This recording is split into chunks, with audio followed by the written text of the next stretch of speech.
हे friends, good morning. तो आज देखिए मैं लुसेंट का जो है वैदिक सभ्यता लेकर आई हूँ। तो आप लोग पूरा वीडियो को देखिए।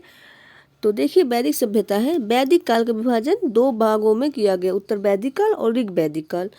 उत्तर वैदिक काल और ऋग वैदिक काल। तो देखिए ऋग वैदिक काल है 1500 ईस्वी पूर्व से 1000 ईस्वी पूर्व, 1500 से 1000 ईस्वी पूर्व। और उत्तर वैदिक काल है 100 से 600 ईस्वी पूर्व। आज सर्वप्रथम पंजाब एवं अफगानिस्तान में बसे मैक्स मुलर ने आर्यों का मूल निवास स्थान मध्य एशिया को माना है। आर्यों द्वारा निर्मित वैदिक सभ्यता कहलाई। यह एक ग्रामीण सभ्यता थी। आर्यों की भाषा संस्कृत थी। आर्य शब्द भाषा समूह को इंगित करता है। आर्यों के प्रशासनिक इकाई आरोही क्रम से इन 5 भागों में बांटा था, जो थे कुल, ग्राम, वंश, जन और राष्ट्र। ग्राम के मुखिया को ग्रामनी कहा जाता था। वंश का प्रधान विस्पति और जन के शासक राजन कहलाते थे। राज्याधिकारियों में पुरोहित एवं सेनानी प्रमुख थे। वशिष्ठ रूढ़िवादी एवं विश्वामित्र उदार पुरोहित थे। सूत रथकार वो कम्मादी नामक अधिकारी रत्नी कहे जाते थे। इनकी संख्या राजा सहित करीब 12 हुआ करती थी। पूरब, जिसे दुर्गपति एवं स्पष्ट जनता की गतिविधि को देखने वाला गुप्तचर होते थे। वाजपति गोचर भूमि का अधिकारी होता था और अपराधियों को पकड़ने का कार्य करता था उग्र। ऋग्वेद में किसी तरह के न्यायाधिकारी का उल्लेख नहीं है। सभा एवं समिति राजा को सलाह देने वाली संस्था थी। सभा श्रेष्ठ एवं संभ्रांत लोगों की संस्था थी, और जबकि समिति जो थी वो समान जनता का प्रतिनिधित्व करती थी।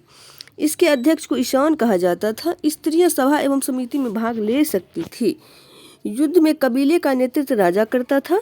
युद्ध के लिए गविष्टि शब्द का प्रयोग किया गया है, जिसका अर्थ है गायों की खोज। दशराग युद्ध का उल्लेख ऋग्वेद के 7वें मंडल में वर्णित है। यह युद्ध परुष्णी नदी यानी कि रावी नदी के तट पर सुदास एवं 10 जनों के बीच लड़ा गया, जिसमें सुदास विजयी रहा। देखिए उपनिषदों की कुल संख्या है 108, पुराणों की कुल संख्या है 18 और वेदांग की संख्या है 6। दशराग युद्ध का उल्लेख ऋग्वेद के कौन से मंडल में? 7वें मंडल में है। ऋग्वेद समाज 4 वर्णों में विभक्त था। ये वर्ण थे कौन कौन से?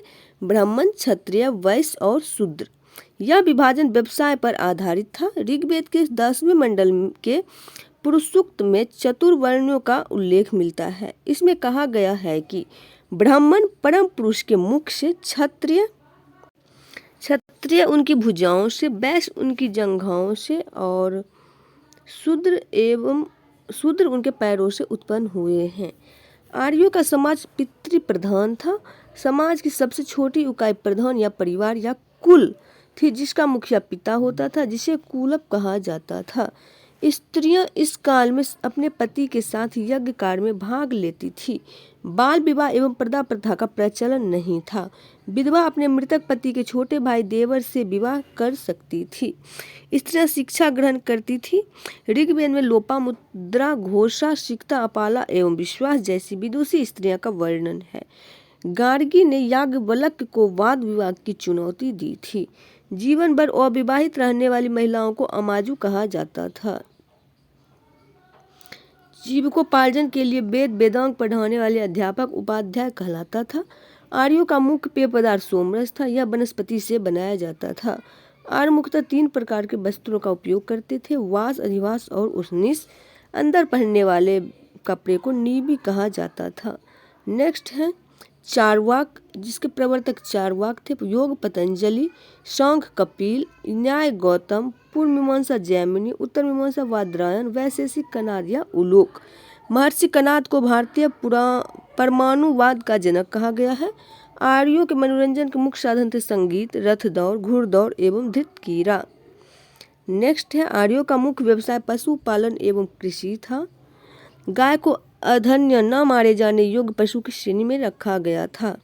गाय की हत्या करने वाले या उसे घायल करने वाले के लिए वेदों में मृत्यु दंड अथवा देश से निकालने की व्यवस्था की गई है। आर्यों का प्रिय पशु घोड़ा एवं सर्वाधिक प्रिय देवता इंद्र थे। आर्यों द्वारा खोजी गई धातु लोहा थी, जिसे श्याम अयस्क कहा जाता था।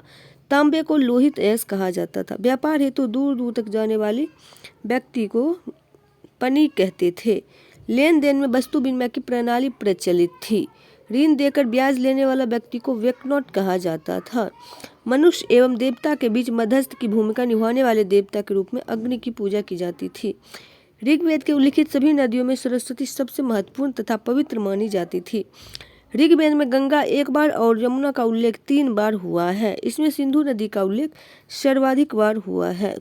क्रुभ जिसका प्राचीन नाम था, उसका आधुनिक नाम है कुर्रम। कुभा काबुल, बितास्ता झेलम, आस्किनी चिनाब, परूशनी राबी, शतुद्री सतलज, बिपाशा ब्यास, सदानीरा गंडक, दृष्धति घग्गर, गोमती गोमल, सुबस्तु स्वास्थ्य।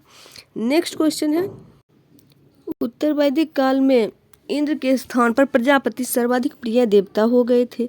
विष्णु के 3 पगों का कल्पना का विकास उत्तर वैदिक काल में ही हुआ है। ऋग्वैदिक देवता जो था संबंध देखिए, इंद्र का संबंध था युद्ध का नेता एवं वर्षा का देवता, अग्नि देवता एवं मनुष्य के बीच मध्यस्थ था, वरुण पृथ्वी एवं सूर्य के निर्माण, समुद्र का देवता, विश्व के नियामक एवं शासक, सत्य का प्रतीक, ऋतु परिवर्तन एवं दिन रात का कर्ता। द्यौ जो है आकाश का देवता थे, सोम वनस्पति देवता थे, उषा प्रगति एवं उत्थान देवता, अश्विन विपत्तियों को हरने वाले देवता, पुषण पशुओं का देवता, विष्णु विश्व के संरक्षक एवं पालन करता, मरुत आंधी तूफान का देवता। उत्तर वैदिक काल में राजा के राज्याभिषेक के समय राजसूय यज्ञ का अनुष्ठान किया जाता था। उत्तर वैदिक काल में वर्ण व्यवसाय की बजाय जन्म के आधार पर निर्धारित होने लगे थे।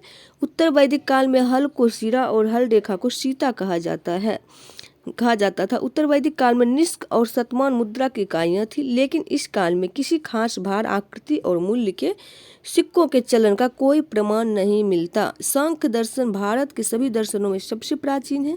इसके अनुसार मूल तत्व 25 है, जिनमें प्रकृति पहला तत्व है। सत्यमेव जयते मुंडकोपनिषद से लिया गया है। इसी उपनिषद में यज्ञ की तुलना फूटी नाव से की गई है। गायत्री मंत्र सवित्री नामक देवता को संबोधित है, जिसका संबंध ऋग्वेद से है। लोगों को आर्य बनाने के लिए विश्वामित्र ने गायत्री मंत्र की रचना की थी। श्राद्ध की प्रथा पहल दत्तात्रेय ऋषि के बेटे निमि ने शुरू की। उत्तर वैदिक काल में कौशाम्बी नगर में प्रथम बार पक्की ईंटों का प्रयोग किया गया है। महाकाव्य 2 हैं, महाभारत और रामायण। महाभारत का पुराना नाम जय संहिता है। यह विश्व का सबसे बड़ा महाकाव्य है। गोत्र नामक संस्था का जन्म उत्तर वैदिक काल में हुआ है। वेदांत दर्शन के मौलिक ग्रंथ ब्रह्मसूत्र या वेदांत सूत्र की रचना वादरायण ने की थी। महाजनपदों का में बुद्ध ने जन्म के पूर्व 6वीं शताब्दी ईसा पूर्व में भारत वर्ष 16 जनपदों में बटा हुआ था। इसकी जानकारी हमें बौद्ध ग्रंथ अगुंतर निकाय में मिलती है। महाजनपद जो थे वो थे, टोटल महाजनपद कितने थे? 16 महाजनपद थे। देखिए अंग जिसकी राजधानी क्या है? चंपा, जो कि भागलपुर मुंगेर के क्षेत्र में आते हैं, बिहार में है। मगध, क्रीब्रज, राजगीर, पटना, गया बिहार के क्षेत्र में आते हैं। काशी, वाराणसी के आसपास के क्षेत्र उत्तर प्रदेश में आते हैं। वत्स, कौशाम्बी, इलाहाबाद के आसपास के क्षेत्र उत्तर प्रदेश में आते हैं। वज्जी जिसका राजधानी है वैशाली, विदेह, मिथिला, वैशाली, मुजफ्फरपुर एवं दरभंगा के आसपास के क्षेत्र। कोसल, श्रावस्ती, फैजाबाद, गोंडा, बहराइच उत्तर प्रदेश। अवंती, उज्जैन, महिष्मती, मालवा मध्य प्रदेश। मल्ल, कुशावती, देवरिया, बस्ती, गोरखपुर उत्तर प्रदेश। पंचाल, अहिच्छद्र, कांपिल, बरेली, बदायूं, फर्रुखाबाद उत्तर प्रदेश। नेक्स्ट है चेदी, शक्तिमती, बुंदेलखंड उत्तर प्रदेश। कुरु, इंद्रप्रस्थ, आधुनिक दिल्ली, मेरठ एवं हरियाणा के कुछ क्षेत्र। मत्स्य, विराटनगर, जयपुर, अलवर, भरतपुर के आसपास के क्षेत्र। कंबोज, हाटक, राजौरी एवं हजारा क्षेत्र। सूरसेन, मथुरा उत्तर प्रदेश। अस्मक, पोटलीपोतन, गोदावरी नदी क्षेत्र भारत का एकमात्र जनपद। और गांधार है तक्षशिला, रावलपिंडी एवं पेशावर जो कि पाकिस्तान में। तो फ्रेंड्स, आई होप आप लोगों को वीडियो पसंद आया होगा। वीडियो पसंद आए तो वीडियो को लाइक कर दीजिएगा, चैनल को सब्सक्राइब कर दीजिएगा। Thanks for watching, bye bye.